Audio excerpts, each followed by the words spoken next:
But there are 3 senators that are now facing plunder and also bribery recommendations. You have Senator Jinggoy Estrada, Senator Joel Villanueva, and kinasuhan na nga si Senator Bong Revilla.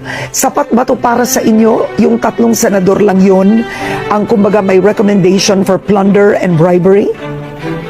Kung, alam mo, kung ako tatanungin mo personal yan, no? Kulang na kulang.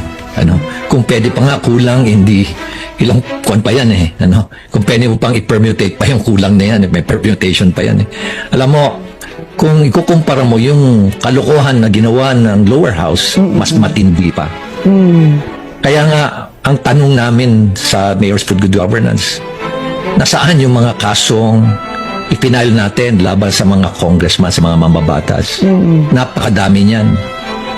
From a very personal perspective, sasabihin ko siguro na 90 to 95% dapat kasuhan niya mga congressman yan dahil talagang marami talaga sa kanila ang nakinabang sa aking mga base, sa aking mga nalalaman.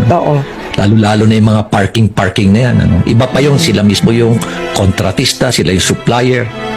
Sila na lahat ang gumawa ng kalokohan.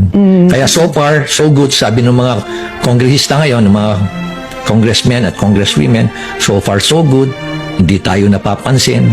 Nakakalungkot pa nga na yung mga taong sila mismo yung nasa impeachment panel.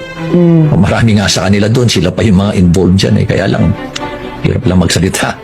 Kaya So yung sinasabi po magsalita ninyo, sila about integrity, parang sana lumiyab sila